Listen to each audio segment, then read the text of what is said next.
আমার প্রিয় বন্ধুরা, আজ আমরা পরম পুরুষ শ্রীরামকৃষ্ণের মুখনিসৃত অমৃত বাণী ও কথা পাঠ করব।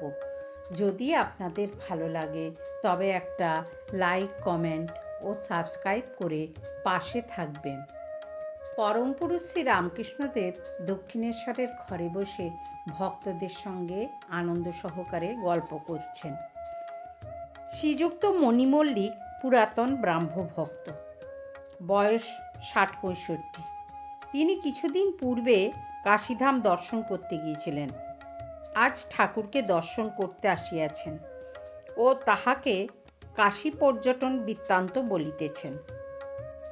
মণি মল্লিক বলছেন, আরেকটি সাধুকে দেখলাম, তিনি বলেন ইন্দ্রিয় সংযম না হলে কিছু হবে না, শুধু ঈশ্বর ঈশ্বর করলে কি হবে? এই শুনে ঠাকুর বললেন, এদের কি মত জানো? আগে সাধন চাই, সম দম তিতিক্ষা চাই। এরা নির্বাণের চেষ্টা করছে, এরা বেদান্তবাদী, কেবল বিচার করে ব্রহ্ম সত্য, জগৎ মিথ্যা। বড় কঠিন পথ। জগৎ মিথ্যা হলে তুমিও মিথ্যা, যিনি বলছেন তিনিও মিথ্যা, তার কথাও স্বপ্নবৎ, বড় দূরের কথা। কীরকম যেমন কর্পূর পোড়ালে কিছুই বাকি থাকে না, কাঠ পোড়ালে তবু ছাই বাকি থাকে। শেষ বিচারের পর সমাধি হয়, তখন আমি তুমি জগৎ এসবের খবর থাকে না। পদ্মলোচন ভারী জ্ঞানী ছিলেন, কিন্তু আমি মামা করতুম, তবু আমায় খুব মানত। পদ্মলোচন বর্ধমানের রাজার সভাপণ্ডিত ছিল, কলকাতায় এসেছিল। এসে কামারহাটির কাছে একটা বাগানে ছিল। আমার পণ্ডিত দেখবার খুব ইচ্ছা হলো। হৃদয়কে পাঠিয়ে দিলুম জানতে অভিমান আছে কিনা। শুনলাম পণ্ডিতের অভিমান নাই। আমার সঙ্গে দেখা হলো। এত জ্ঞানী আর পণ্ডিত, তবু আমার মুখে রামপ্রসাদের গান শুনে সে কি কান্না। কথা কয়ে এমন সুখ কোথাও পাই নাই। আমায় বললে, ভক্তের সঙ্গ করব এ কামনা ত্যাগ করো, নচেত নানা রকমের লোক তোমায় পতিত করবে। বৈষ্ণবচরণের গুরু উৎসবানন্দের সঙ্গে লিখে বিচার করেছিল। আমায় আবার বললে, আপনি একটু শুনুন। একটা সভায় বিচার হয়েছিল, শিব বড় না ব্রহ্মা বড়। শেষে ব্রাহ্মণ পণ্ডিতরা পদ্মলোচনকে জিজ্ঞাসা করলে। পদ্মলোচন এমনই সরল, সে বললে, আমার 14 পুরুষ শিবও দেখে নাই, ব্রহ্মাও দেখে নাই। কামিনী কাঞ্চন ত্যাগ শুনে আমায় একদিন বললে, ওসব ত্যাগ করছো কেন? এটা টাকা, এটা মাটি, এ ভেদবুদ্ধি তো অজ্ঞান থেকে হয়। আমি কি করব, আমি কি বলবো? বললাম, কে জানি বাপু, আমার টাকা কড়ি ওসব ভালো লাগে না। একজন পণ্ডিতের ভারী অভিমান ছিল, ঈশ্বরের রূপ মানত না। কিন্তু ঈশ্বরের কার্য কে বুঝবে? তিনি আদ্যাশক্তিরূপে দেখা দিলেন। পণ্ডিত অনেকক্ষণ বেহুঁশ হয়ে রইল। একটু হুঁশ হবার পর কা কা কা অর্থাৎ কালী এই শব্দ কেবল করতে লাগলো। তখন এক ভক্ত ঠাকুরকে বললেন, মহাশয়, বিদ্যাসাগরকে দেখেছেন, কীরকম বোধ হলো? এই শুনে ঠাকুর বললেন, বিদ্যাসাগরের পাণ্ডিত্য আছে, দয়া আছে, কিন্তু অন্তর্দৃষ্টি নাই। অন্তরে সোনা চাপা আছে। যদি সেই সোনার সন্ধান পেত, এত বাহিরের কাজ যা করছে সেসব কম পড়ে যেত, শেষে একবারে ত্যাগ হয়ে যেত। অন্তরের হৃদয়ের মধ্যে ঈশ্বর আছেন, এই কথা জানতে পারলে তার ধ্যানই চিন্তায় মন যেত। কারু কারু নিষ্কাম কর্ম অনেক দিন ধরে করতে করতে শেষে বৈরাগ্য হয়, আর ওই দিকেই মন যায়, ঈশ্বরে মন লিপ্ত হয়। ঈশ্বরচন্দ্র বিদ্যাসাগর যেরূপ কাজ করছে সে খুব ভালো, দয়া খুব ভালো, দয়া আর মায়া অনেক তফাৎ। দয়া ভালো, মায়া ভালো নয়। মায়া আত্মীয়ের ওপর ভালোবাসা, স্ত্রী পুত্র ভাই ভগিনী ভাইপো ভাগ্নে বাপ মা এদেরই ওপর। দয়া কিন্তু সর্বভূতে সমান। মাস্টার, দয়া কি একটা বন্ধন? ঠাকুর তখন বললেন, সে অনেক দূরের কথা। দয়া সত্যগুণ থেকে হয়। সত্যগুণে পালন, রজগুণে সৃষ্টি, তমগুণে সংহার। কিন্তু ব্রহ্ম হচ্ছে সত্য রজস্তম, 3 গুণের পার, প্রকৃতির পার। যেখানে ঠিক ঠিক সেখানে গুণ পৌঁছাতে পারে না। চোর যেমন ঠিক জায়গায় যেতে পারে না, ভয় হয় পাছে ধরা পড়ে। সত্য রজস্তম 3 গুণেই চোর। একটা গল্প বলি শোনো। একটা লোক বনের পথ দিয়ে যাচ্ছিল। এমন সময় তাকে 3 জন ডাকাত এসে ধরলে। তারা তার সর্বস্ব কেড়ে নিলে। একজন চোর বললে, আরে লোকটাকে রেখে কি হবে? এই কথা বলে খাঁড়া দিয়ে কাটতে এলো। তখন আর একটা চোর বললে, না হে, কেটে কি হবে? একে হাত পা বেঁধে এখানে ফেলে রেখে যাও।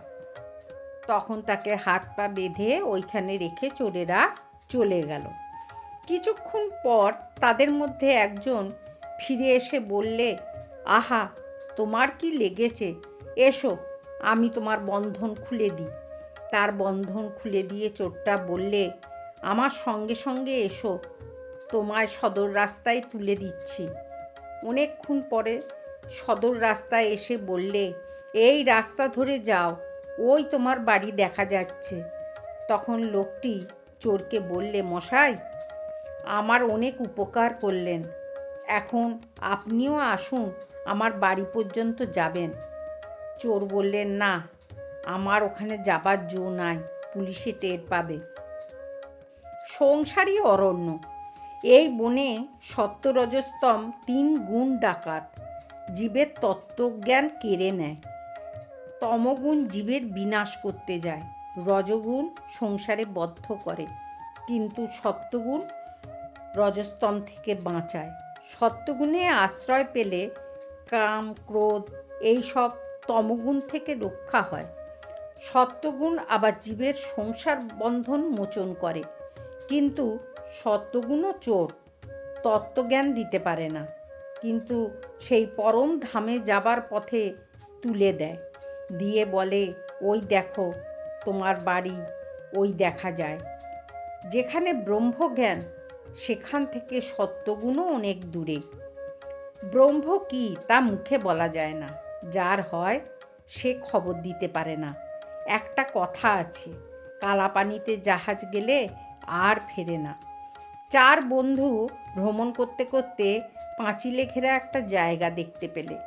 খুব উঁচু পাঁচিল, ভেতরে কি আছে দেখবার জন্যে সকলে বড় উৎসুক হলো।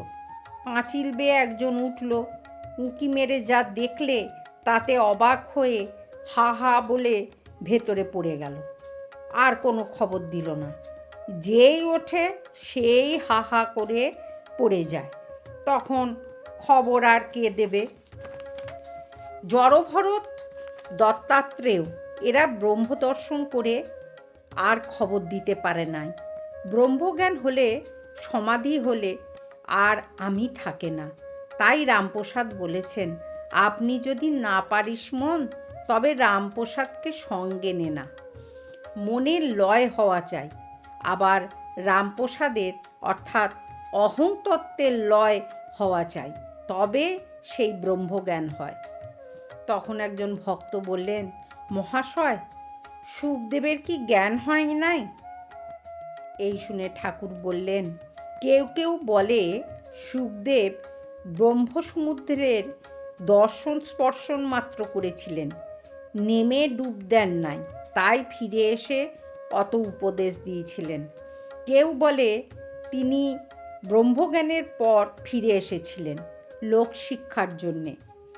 পরীক্ষিতকে ভাগবত বলবেন, আরও কত লোকশিক্ষা দেবেন।